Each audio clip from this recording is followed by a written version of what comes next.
Hello friends, आज हम देखेंगे इस छोटी स्टोरी देखेंगे। ज्ञान का हमेशा सही उपयोग करना चाहिए, तभी जीवन सफल होता है। संत ने दो शिष्यों को डिब्बे में गेहूं दिए और कहा कि ये अमानत 2 साल बाद ले जाऊंगा। एक लोक कथा के अनुसार एक आश्रम में 2 शिष्यों के साथ एक संत रहते थे। संत ने दोनों शिष्यों को अच्छी शिक्षा दी थी।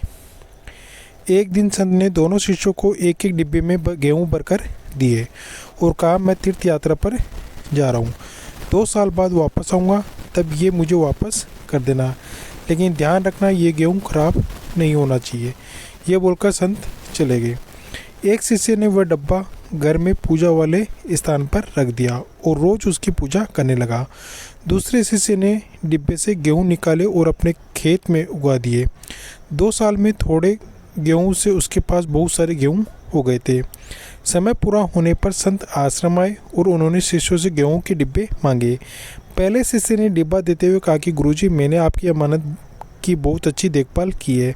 मैं रोज़ उसकी पूजा करता था। गुरु ने डिब्बा खोल के देखा तो गेहूं खराब हो चुके थे, उसमें कीड़े लग गए थे।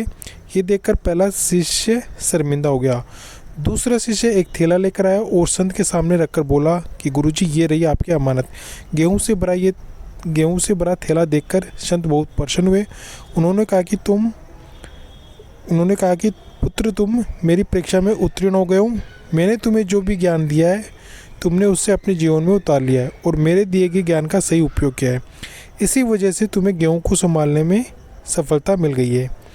जब तक हम अपने ज्ञान को डिब्बे में बंद गेहूं की तरह रखेंगे, तब तक उसमें कोई भी लाभ नहीं मिलेगा। ज्ञान को अपने आचरण में उतारना चाहिए, दूसरों के साथ बांटना चाहिए, तभी ज्ञान लगातार बढ़ता है और उसका लाभ मिलता है। इस कथा की सीख यही है कि हमें अपने ज्ञान को डिब्बे में बंद करके नहीं रखना चाहिए, इसे बढ़ाने की कोशिश करते रहना चाहिए।